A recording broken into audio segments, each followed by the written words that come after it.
This is the Business Stuff Podcast. This is where I will share the lessons I've learned from advising thousands of businesses over almost 30 years. Each episode will give you practical insight to allow you to learn from other people's mistakes.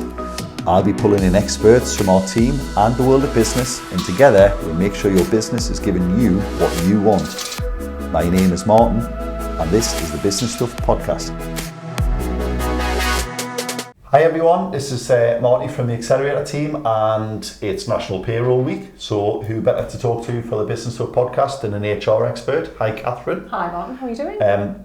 Second trip back on the podcast. Indeed, yeah. And we've also got Mike from Rivett, first time. Yeah. Hi Michael. Michael heads up the payroll team here at Robson Laidler. So it's National Payroll Week, so we thought we'd just have a general discussion. And we'll come up with topics that apply to anyone, whether it's their first employee or their 100th employee. Yeah. There's a lot of things that apply regardless. But I suppose, where do we start? Do we start at the beginning? Yeah. Yeah, sure. What's an employee? Does it, when do you need a payroll? It's National Payroll Week. Let's talk about payroll. I think, knowing your business has grown and getting to the point where you know you need some extra resources is always really exciting. I think it's important to put some time and thought into what that resource needs to be before you go ahead and engage somebody. There's 3 different legal statuses that you can have in terms of engagement. You can be self-employed, you can be a worker, you can be an employee. Contractor, subcontractor, all of those terms that we commonly use, they don't really mean anything from a legal point of view. They're just versions or styles of one of those 3. They're not an employment status. They would all fall under self-employed. And I think the starting point before you engage anybody for your business is to think about, well, what does the business need from the role? Yeah.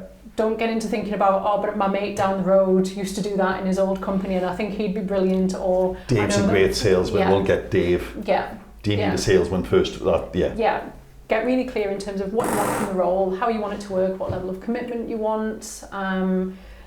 Do you need somebody who's going to be physically with you? Can it be remote? Can it be hybrid? All of those considerations that we now take into account. And you need to do that before you start looking, because we in our last episode when we talked, whenever it was, we'll put the link in, we talked about making an attractive offer somewhere that you want to apply to. And things like that. So you've got to get all that right before you put the advert out there, haven't we? Well, and if you're going to go down the employment route, then yes, absolutely, you need to be clear on, not just thinking about what the role wants, but what do you want in terms of the values and the culture in your business, and how do you want to bring that through in the sort of the advert and the way that you attract somebody on board. If you're going down the self-employed route, probably don't need to spend as much time. Less critical because it's easier to pick up and put down. You're not committed in the same way, are you? Yeah. On the cost, Michael, a lot of people think, I'm going to pay someone 20 grand. So on that, but again, it's not as simple as that, is it? No, because we find they get the nasty surprise when they've got the liability to pay over to HMRC or the pensions. So sort of rule of thumb about 25%, so 25,000 all in when you add on the employer costs of pension and an employer's national insurance. But then you've also got to think of insurances, training, recruitment, all of the things to get that person at the seat or position of work. Because it's not just finding the first month's wage and then thinking, well, they're going to sit and start earning me money. They might need kit, equipment, somewhere to sit. Yeah. At some point you've got to expand your premises, or you've got work from home rules and a host of But let's just assume we've continual development and learning costs of keeping. And in payroll, there'll be National Payroll Week we're in a position of continual professional development, keeping in touch with ever-changing legislation, so you're getting the job done correctly. I suppose we should say, as always on the podcast, anything we talk about is the rule today. Yeah.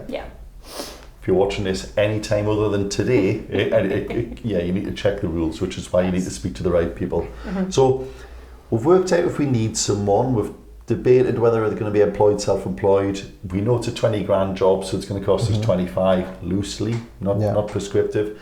We've had the status idea and everything. Let's just say we've made the right offer, we've got the right person, their values fit, and they're coming to start tomorrow. Mm-hmm. Other than get a seat for them to sit in, what's the legal minimum we're going to have to do? Whichever way you want to answer that. So they need to have a written statement of employment particulars.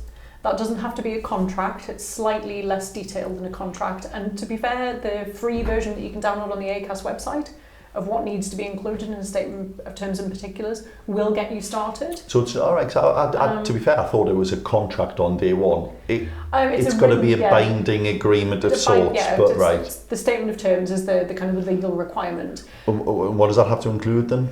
Oh gosh, now you're testing me. Do we just refer to the ACAS website? Yeah, the names of the parties, the start date, the job title. You don't have to include. Oh, you shouldn't. You don't have to include a job description. That's what's best practice then as well? You know what? Because you probably should put more than the bare minimum in, shouldn't you? Yeah, I mean, and that's going to vary from business to business. You know, if you are a business like Robson Laidler that deals with lots of confidential client information, you're going to want some additional protections around confidentiality and data protection. You might want to think about, well, what happens when somebody leaves? Do you want to put any restrictive covenants in place? Compete How do you clauses, want them to work? Yeah. If you have a product-based business, you might want something around intellectual property so that people can't steal your designs and go off and do them somewhere else. Yeah. And it's amazing how many people don't do any of that, isn't it? Yeah. Even though there's a legal requirement, and also common sense would state, why would you not want that? Well, yeah, and I think it's important to bear in mind that if you don't have a written contract, you've still got a contract. Yeah. You've still got the things that are happening and make up the substance of the relationship. Yeah. So even if it's not written down on a piece of paper, it doesn't mean that you can say, oh well, it's not written down, so I'm all right. You can't pursue me for anything if it all goes wrong. I didn't say I would pay you. Prove it. I've only been doing it every month for the last 6 months, but I didn't say I would, so now I'm all right. We've heard all of these before. What about from the payroll side then, Michael? So is it too late on day one, or do you start prepping in advance? Ideally before, to just have an idea of how things are gonna pan out on the timing. And I'm saying this on the basis of a pay-as-you-earn registration is required to get you need a pay-as-you-earn scheme before you can operate the payroll or more so report to HMRC. That takes roughly 15 working days for HMRC to get the information back. So if they start today and they're getting paid on Friday, you're not going to get reporting. You're not going to be able to comply, are you really? No. So to get that in, but you also can't get it in too early because it could cause you additional administration. So it's getting that sweet spot of the timing. Is a good time though if you've offered someone a job and you've got an agreed start date. You may as well start the application then. Get the application going. Don't start on the day you start in business because you'll be submitting nil returns forevermore, possibly. But and you register the details. You've got to look at the different styles of the business you are. Sole trader, partnership, limited company. Each one has their own little pieces of information that HMRC will ask for. Once you've got the registration details, then you're ready to report your real-time information figures, but you also need the pay-as-you-earn registration details in order to get your register for pension for your automatic enrolment. So we're saying this on the basis of people being of the qualifying need to be on a payroll and going into the pension scheme. So you've got another consideration is choosing the right pension scheme for you, because there's different types, earnings. Is it one to tick the box, or is it one that you're looking for better value for your employees? With all of these things, there's the bare minimum legal requirement, and then there's what makes you stand out as a better employer. Because it's not really a good thing to put in your job advert, come and work for someone who'll give you the bare legal minimum.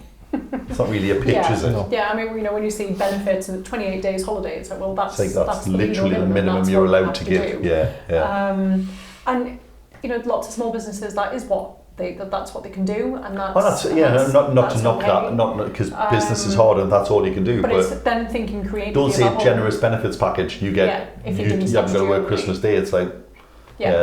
People expect that. You can bring through the benefits of working for a small business in another way, in terms of generally the level of autonomy you get, the breadth of experience, ability to drive the decision, all that sort of stuff. So it's the non-tangible stuff, but from a kind of cost perspective, it is often the minimum for your first employee. But you can do. I mean, I hired my first employee just over a year ago, and before I did that myself, I was like, it's fine, just get your contract, you'll be all right, it's minimum risk. And then I did it myself and was like, oh, actually there's a lot more to think about here in terms of, have I got the right kit? What am I, like Michael said, how much is training going to cost? What do I need to add to my IT license, so they've got a second email address and all of that sort How of much stuff. of your time is it going to take to onboard and what impact is that going to have on the training business? the technical skills, the way you want to work, the tone of your business, all that takes time, doesn't it? Yeah. There are other things though, and something I've got on there is the right to work. You can't just employ anyone, you've got to make sure they're able to work. Yes. Yeah, and the law actually changed. How does that work? So, I mean, the list of documents that the Home Office needs is fairly, that hasn't really changed, but how you collect those has. It used to be that someone could send you a scanned copy of their passport or their birth certificate and plus another form of ID, and that was fine. You've now got to see the individual alongside the physical copy of their documents. See, we've had to do that for years in accountancy, so I was surprised you ever didn't have to do that. Yeah, and there are some firms where they can do the digital identity check online, but there's a relatively small number of them. So if you are outsourcing your right to work checks to somebody, make sure that they have got the digital identity. I think we've probably all done it where you send a copy of passport, then you've got to take a selfie, and it does the checks to make sure you are the same person that the picture of your passport. Because the fines are quite staggeringly high. And I think I sent you something, but if they're going to it's like 25 grand now. Yeah. It's massive, isn't it? It's huge, yeah. So, if you're... There used to be a programme, didn't there, where it was like, I don't know, some local fair trade office or something would go around, and it always seemed to be chippies, where there'd be like 6 people who didn't have the right to work. That's an expensive night out of the chippy, isn't it? It is, yeah. And I've had during the recruitment process, when I've said to candidates, can you just bring your ID documents with you? Well, I've never been asked for that. I'm a British citizen. It's like, I'm not saying you're not. It is a legal requirement. But worrying you haven't been asked. Yeah, and it's better that you bring it with you now, and then we've got it ready. Because otherwise I'm not going to offer you a job until I've got it, And without this information, you can't pay the staff, because there's many a time we've asked to put somebody on the payroll, and you're lucky if they've got the first name and how much you're going to pay them. So you've just got the payroll, Dave, 2 grand. Who's Dave? Where did Dave come from? Do you get that? Not so much now, but in the past, but with your education, this is what we need. And you've also got to meet the minimum requirements with HMRC for the reporting. So Dave on the payroll, it's David, it's full names, it's what they've... His Sunday name. Yeah, his Sunday name. Line 1, 2 of address, postcode, NI number. There's so much information as a bare minimum to get them onto the real-time information and submit that to HMRC. So is it worth touching on the real-time information then? Because RTI, you now have to legally submit notification to the revenue on the date of payment. On or before the date of payment. On or before the date. So you can't pay people Monday and then do the payroll Friday. You can do Monday for the Friday pay, but what happens if you get that late then, Michael? So if there's late, that could impact on things like universal credit, or you get sort of first one free, as it were, but then penalties, reminders, penalties for being late, and that all adds up. And in the payroll world, any mistake is normally a financial one and considerable. So I think it's £100 opening fine, isn't it? Or like you say, you get your first one, but second offence, so it's and then £100. they'll escalate from that for persistent offenders. So avoiding that, and not maybe jumping ahead, is getting everything planned so you know that you're going to meet that pay date. There's obviously exceptions in the first month. If you're taking somebody on a day and you don't have your registration details, you can't submit until afterwards. But is that a reasonable excuse? Maybe. But once you're established, again, if you knew you were employed, you probably didn't meet them today, did you? You probably met them and interviewed them 3 weeks ago and offered the job. It's like you've had your 15 days of being there. You could have had it set up, couldn't you? Yes. What's the thing that catches people out on that then, Michael? Is it just that? I'll rephrase, sorry. If you're employing someone on a couple of £100 a week and you don't submit that thing, and it costs you £100 for every week you don't submit, that's a massive difference. It's 50% of the cost of your entire payroll is going on a simple fine. Just because you're not skilled, like prepared, not skilled, prepared. And it's issues. It could be on the deemed payments that I think that the expected payments that they think they're going to pay on the RTI, that hits your account, and you can't get away from that penalty until you've submitted the actual the actual you can't just say, honest governor, I don't deserve that penalty. You've got to prove you don't deserve the penalty, and they'll pursue you for it until you prove that it's not due. And submit the right returns for the right. It probably is due. So once you're in that mix, it's not a good place to be, is it? No. Is there anything else on day one, Kathryn? Because we've covered legal. Yeah, and I think in terms of just going back to it, you sort of said what catches people out. I think often when people hire for the first time, it is somebody that they know. So doing those background checks and thinking, right, well, I've got to get their ID, I've got to get their P46, I've got to get their, I've got to have details of their address and their national insurance number and a next of kin and things like that. They just don't think about it because you don't know what you don't know. Yeah. You think, oh, well, I know them, it's fine. I went to school with them. And I don't need to collect that data. What does that mean? And then all of a sudden you're scrambling around at the last second to try and pull stuff together, and then it feels really stressful and difficult. But actually, normal recruitment timescales are, minimum 6 to 8 weeks. Yeah. So you have got plenty of time to prepare for this. And then you've got another month normally before you pay them. If this, if it's a monthly payroll, you might have had 12 weeks to ask them for their date of birth. Yeah. It's not that hard. No. I'm saying that kind of mockingly, but you can understand why businesses put these things off. Yeah. They're probably employing someone because they're under extreme pressure, and they won't have time till that person's in and on and delivering. So that's why people miss these things, isn't it? They'll have less time to start with because they've got to spend their time training that person. It's worse initially. It's a backward step, isn't it? Yeah. So it's understandable why people don't pay this attention, isn't it? And without wanting to sound like Pollyanna, I think everybody has good intentions. Nobody takes somebody on in their business thinking, I want this to go wrong, I want it to be difficult, I want it to be a hard experience. I'll show the revenue. Yeah. They think they've had a battle, wait till they see my mess. Yeah. And there is loads of useful information out there. I've already mentioned ACAS, but the website, it is good. There's a decent amount of free information on there that will get most businesses started. I think that will give you the minimum and a kind of blanket standard across the board for every business, whereas we know that every business is different and they have their own way of doing things. There's no such thing as a standard business, is there? Yeah. Because also you can get standard documentation, but if you're not actually doing that, the documentation is pointless. Well, yeah, and if it says this is how you put a holiday in and no one ever does that, well, what it's quite hard to enforce these things, isn't it? Yeah, well, and I would always say the main function of your employment documentation isn't to sort of tick the legal box. Yes, that's part of it. Yes, the compliance and risk angling is important, but it's about setting out the relationship in the way you want it to work. Yeah. And about being really clear about this is what I expect from you in this role working in my business, and this is what you will get from the business in return. And if you've got that in place from the start, the relationship's just much more likely to run smoothly. You're less likely to come up against problems. I've worked with clients who've been employing people for years and have got nothing in place. And it is one of those things that's only a problem when it's a problem. And they've been lucky though. Yeah, it's only when somebody really kicks off and says, oh, well, hang on a second, I want X, Y, Z. And there's no contract and there's nothing to fall back on. And then it does get very woolly. Or they fall ill. And they're like, where's my sick pay? Sick pay? You don't work for me. You're self-employed. Like, am I? Yeah. That's funny. But I only work for you and I come and do my work on your premises. Funny, I've been in 8 hours a day for the last 20 years with 6 weeks holiday. Like, I've got keys to the office and everything. I'm on the website. Yeah. I'm self-employed now. That's interesting. Didn't know that.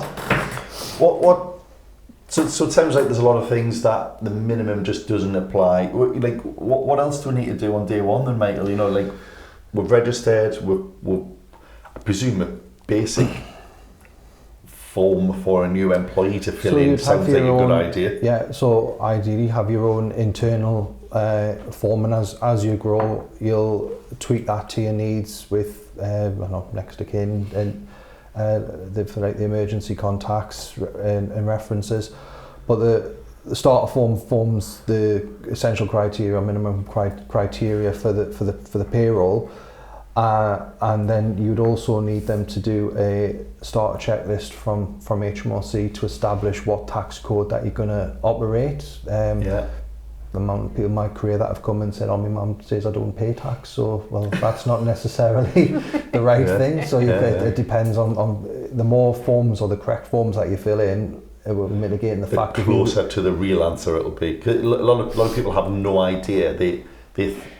I've spoken to people in the past and they think the employer has decided how much tax to take off them. Mm-hmm. It's all prescribed though, isn't it? The Inland Revenue will issue a code, or there are defaults that you use in certain circumstances, but the employer isn't the one determining this. You can influence it, but ultimately the revenue have the final say on the code. The answer, what you're coming out with on the first payday, is the combination of your pay and the documentation that's been put in front of you, on the assumption that you're processing to today's legislation and figures. But something to consider in the first pay date is that their tax, by the nature of pay as you earn and working on mostly year-to-date figures, is the first payday could be a correction of the year-to-date, and could there be some, I don't know, the employees moved around a few employers and it's taken HMRC a bit of time to catch up, then when they get their pay slip there could be some queries, why am I paying this for too much, it's not, and it's having that conversation to know where they need to go to correct things. It may just be a quick phone call, quick in the after the whole time, just to update the circumstance. I'm working for this employer, this is what I earn, and then it's my only job, and then payday 2 should be what, like, a steady pay after starts that. To get back to a normal pay. A normal pay. Their tax code and circumstances could have caught up with them, because as well as the starter checklist, there's the P45. So if they've had a gap of employment, they could get a refund. If they've left a job on so the 15th of the month, started due with the 16th, they're getting paid twice in the same month. So there's a bit of P45 is the most. People will probably know this once you've worked and left a job. That's a statement of what you've earned so far in that tax year. Of course, that's an important document to give to your new employer because they need to know that. That's where your tax codes can go awry, isn't it? So a lot of our questions from clients come from why am I paying tax? Why is it this? Why have I not paid tax? Why have I paid too much tax? Why is it more than it used to be? Non-stop. You mentioned something interesting there, Michael, about references. Kathryn, what's the... Because, we went from made an offer, debated the offer... Joined. References expand. So you are not legally required to give a reference as an employer. You should always seek them as a potential employer, presumably, or as the... Because so many employers now give a standard reference, which will literally just confirm job title and you worked dates here of from employment. July to August as warehouse manager. Then, it's a fact-checking exercise. You can verify that somebody's been honest on their CV, but beyond that, it might not add very much value. And lots of employers will just give standard references because you can give a positive reference or a negative reference, but it's got to be factual. And from a liability point of view, often they will stick to purely the fact and give a standard reference only because then there is no liability as a risk. So very rare you'll get someone go, Dave was here, to be honest, he was a nightmare, I had loads of issues with him and he was he was always off and he was rude to customers. But I suppose you're opening yourself up to risk there, aren't you? Mm-hmm. So I take your point, but presumably there's still good practice in just checking those base facts. Yeah, if they've said they've worked at Ratings, did they? Yeah. Because if they didn't, then that's a red flag, isn't it? Yeah, absolutely, yeah. So I think, it's up to each business owner to decide, do they want to spend the time on taking the references? And they could potentially ask their candidate, do you have people who would be willing to give you a more detailed verbal reference? Because sometimes people will do that over the phone. They might give you like a character-based reference. They might tell you a little bit more. Generally, if you're recruiting somebody from a larger organisation, you will get a standard reference only. Dave was here. Yeah, and it's kind of just accepting that for what it is. That it's going to enable you to check those facts. Don't interpret anything negative from it. Don't interpret that the business is only giving... They haven't said that he was great. So obviously, he was terrible. Yeah. They're not going to say he was great. No, they're not going to say that, and they're just going to give you the basic information. And I have seen instances in the past where a client has where they've had a reference where a previous employer said, oh well, actually they resigned, but we were just about to sack them for stealing, and we didn't bother going through a process because they put their notice. That was not a reference, was it? A verbal reference, but the offer was withdrawn, and the individual then sued them for prevention of gainful employment. Wow, I mean, yeah. So that's why you'll often just see the standard references. That's the kind of thing you would think you wouldn't have to tell someone not to say. You would Well, think you would that would be think common so, sense, yeah. wouldn't you? But then, you know, again, if they were running a small business themselves, when they were faced with either running a massive disciplinary investigation or just going, thanks very much, we'll see you later, which one are you going to do? You know? Yeah. Yeah, but you don't go around telling You people don't- after well, the no, event. Yeah, ideally not, no. Yeah, maybe don't tweet about it.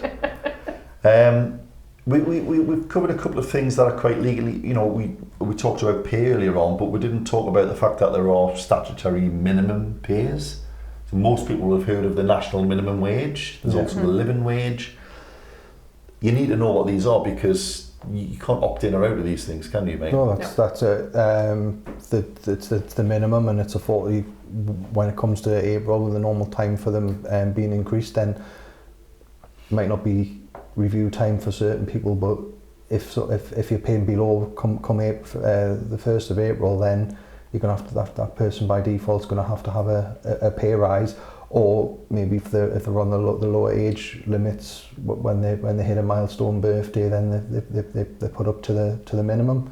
But I think we talked earlier about, is it the right thing to pay, like Robson Laidler, being a living wage employer, paying a little bit over than the minimum to maybe get the better employees. That comes back to the recruitment thing, doesn't it? Yeah. Yeah, you can offer a basic package or you can offer an attractive package. Yeah. But it is still worth bearing in mind that if you are an employer that's struggling, you might have no option but to go as cheap as you can. But you've got to be careful because the minimum wage, you know, we've dealt with inquiries from HMRC on this. They're pretty brutal. People can't give up their minimum wage. They can't sign a bit of paper and go, no, it's all right, just pay me less. Yeah. Because that can be coerced, and obviously with modern slavery and all those things, you can't opt out of these legal minimums. But we've seen examples where we had a care home who was forced to repay the contributions to the tea kitty that were deducted from their wage, and it was only 50 pence a week, but it was across a few hundred people for many years. And they had to track down Betty, who worked there 4 years ago, and give her 18 quid back. It was nuts. Wow. But the Inland Revenue will say, you know, we don't care, you've got to pay that. Yeah. And the fact you didn't, we're now going to make you pay it. And you have to pay it at the day that they spot. It's the rate when they spot it, not the rate it was. When it happened to occur. So I think if you're doing you've got to be really careful. Yeah, if you're doing any kind of salary sacrifice scheme as well, if you're doing a benefit on a salary sacrifice basis, you've got to make sure that doesn't take people below. You can't. You can't say, well, we'll have this instead of pay. If that takes you below, you cannot opt to get less than minimum wage. So I was just going to mention that, but certain employers may have multiple salary sacrifices. It could be that your pension's on a salary sacrifice, so you've got to consider all of these. So the net gross pay that they have is of them at least the minimum wage. Yeah. And in terms of the minimum, there's and just alluded to with the sickness. Certain for qualifying conditions, you've got to pay the sickness and the maternity and other statutory related pay to the employees, which has an impact on the employer. And going back to at the start when we were saying what's that on cost, you've got to maybe cover your workforce in these times, be it an agency or for short term. But help is at hand for employers, and the smaller employers can recover. I think it's 103% of the statutory maternity pay. You'll not get any sick pay back these days. But there are other sort of benefits for qualifying employers to try and reduce the overall wage bill. Of covering that missing person. Yeah. Because we haven't even come on to that yet, but you know we'll come on to statutory sick pay and holiday and things. But again, you've mentioned something that I did mean to have on my notes and I didn't. Net to gross. Like we've had people in the past where they kind of go, "Oh, I'll give you £2,000 a week net." Oh, it's a decent wage, so probably doesn't happen much in the North East, but I'll give you £500 a week net. But you've got no way of knowing what that gross is going to be because you cannot control what the deduction's going to be. If that's a 40% tax pay, it's going to cost you nearly £1,000. So we've had instances of this, and I always, if someone does opt to say I want to go net to gross, I'd contact them to say, do you understand of the implications? Because if you've agreed to that £2,000 this employee has a tax code change, gets a second job, thinks, oh no, I'm getting around this, I'll put my basic rate tax code to this employer. It's the employer that's going to pay that. Yeah. If they've got it's an unlimited gross. Surely the gross is that, you know, you should really be talking about gross pay before it's tax. Because it's controllable that way. That's within your control to some degree. You know the add-ons. Timing of paying it, because it could also be not continual payments, but I'll give them a £200 Christmas bonus net. On the timing of it all, the employee could get the tax back at future dates. It's not just tax pay date specific, and it could get out of hand. I've seen it get out of hand, and when they get the pay as you earn liability, wow, what's this? Well, that's the result of because if you say I'll give someone £200 in the hand, well, they've still got to pay tax on that somewhere. So was it actually £300 and that 200 is the net? Or was it just £200? When you put £200 on the payroll, they're going to lose tax on that, which means that January pay is then light, which they're not going to thank you for. Nobody likes that 5-week month, do they? No. Like, oh, I've spent all my money at Christmas. What? And why the hell did you not just take the tax before you gave me? You know, and you can really easily get caught up in those things, can't you? That's where disputes happen, Kathryn. Indeed, yes. Which is why you need to have proper terms and conditions and things like what's going to happen when.